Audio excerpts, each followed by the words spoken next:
vjetre përgjithsisht tendencë në rritje e dollarit në tregun e brendshëm, por kjo rritje është efektuar si pasojë e forcimit monedës së gjelbërt në sesionin e kaluar ditën e sotme.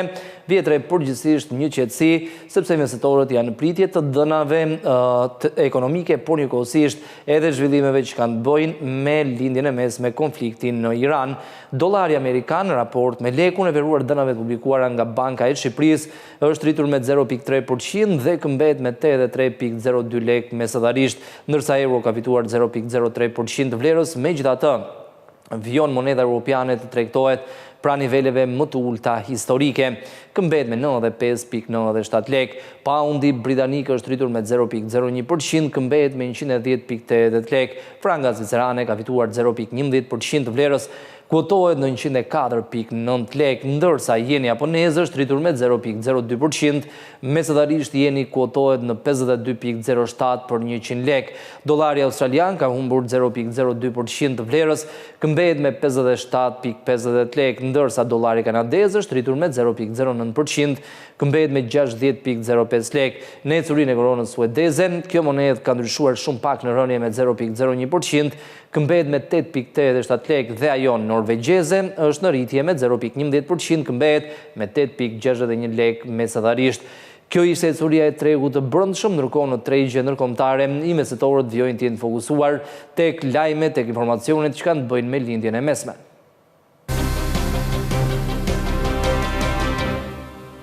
Presidenti amerikan Donald Trump ka bërë sërish disa komente në sesionin e kaluar, duke shtyr edhe me 10 ditë deri në datën 6 prill sulme ndaj infrastrukturës kritike në Iran, sikurse është infrastruktura e energjisë, por gjithashtu edhe e ujit. Paralelisht vjoj negociatat e tërthorta jo drejt për drejta mes Teheranit dhe Washingtonit me ndërmjetësimin e Pakistanit dhe të Turqisë. Gjithsesi, sulmet kanë vjuar të paktën edhe përgjatë ditës së djeshme në mënyrë të veçantë mes Izraelit dhe Iranit. Investitorët njëkohësisht po përllogarisin se si do të jetë qëndrimi bankave më të mëdha qendrore anë mban botës, ndryshe nga Shtetet e Bashkuara, që është një eksportues neto i energjisë. Bashkimi Evropian, Japonia, Britania e Madhe janë vende që importojnë sasi të konsiderueshme të burimeve të ndryshme të energjisë dhe për këtë arsye parashikohet që Banka Qendrore Evropiane, Banka e Anglisë dhe Banka e Japonisë të rrisin paktën 3 herë normën bazë të interesit për gjatë këtij viti, gjithmonë nëse konflikti do të vijojë. Të ndryshme, por edhe të paqarta janë parashikimet për rezervën federale në Shtetet e Bashkuara të Amerikës.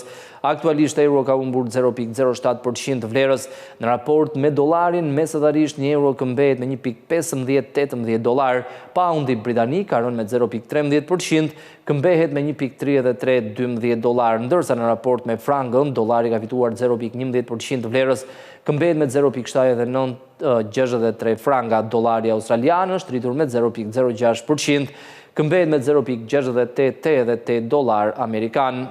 Ndërkohë dollari kanadez ka fituar 0.07% vlerës, këmbehet me 0.7218 dollar amerikan dhe në raport me jenin, dollari ka fituar 0.07% vlerës, këmbehet mesatarisht me 159.91 jen.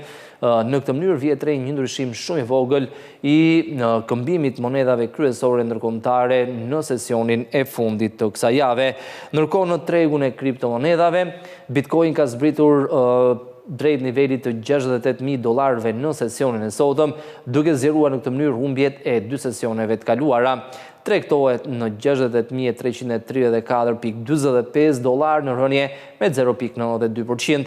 Ethereum ka rënë lehtë me 0.25% vlerës, kuotohet në 2058.11 dollar. Ripple është në rënje me 0.18%, këmbehet në 1.3556 dollar. Në esurinë e Litecoin, kjo monedhë kriptomonedë më saktë është në rritje me 0.31%, kuotohet në 54.88 dollar dhe Bitcoin Cash ka fituar 0.05%, këmbehet mesatarisht me 462.53 dollar për çdo njësi Bitcoin Cash të tregtuar, ndërsa në tregun e naftës benchmarkët kryesor patën një start në rënje në sesionin aziatik, por me hapjen e bursave europiane janë rikthyer sërish fitimeve, megjithatë fitimet janë të kufizuara.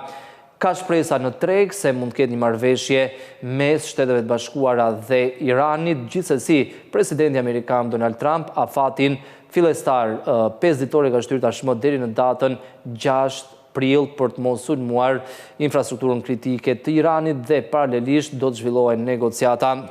Lajmi mirë është që në tregun e naftës që 10 anije cistern, 10 tankera kanë kaluar në gjirin e Ormuzit, janë lejuar pikërisht nga garda revolucionare e Iranit. Nafta Brent e Londrës tregtohet në $109.1 për fuqi, në rritje me 1.01%. Nafta bruto amerikane ka fituar 0.64% të vlerës dhe kuotohet në $95.08 për fuqi dhe nafta e përpunuar në bursën e Londrës është rritur ndjeshëm me 4.34% dhe kuotohet në $1.364.37 për ton.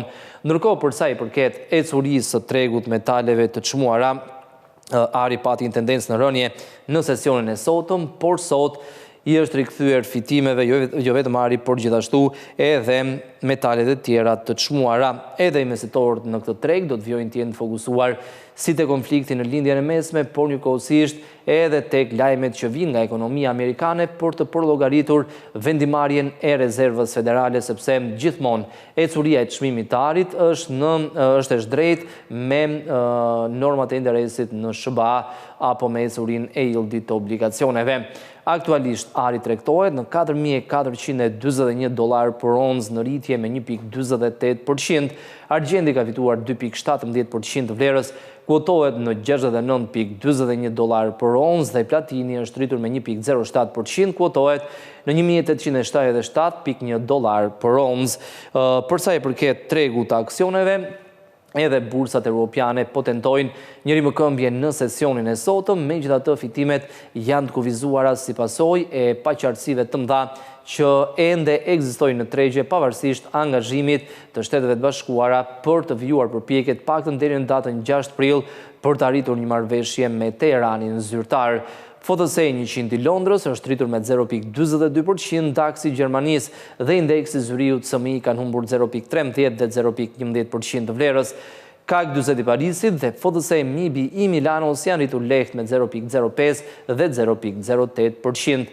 Ndërkohë në ecurinë e tre indekseve kryesore në Wall Street në sesionin e kaluar, Dow Jones ka humbur 1.01% të vlerës, Standard & Poor's 500 realizon humbjet më të mëdha në rënje me 2.38% dhe Nasdaq ka humbur 1.74% të vlerës.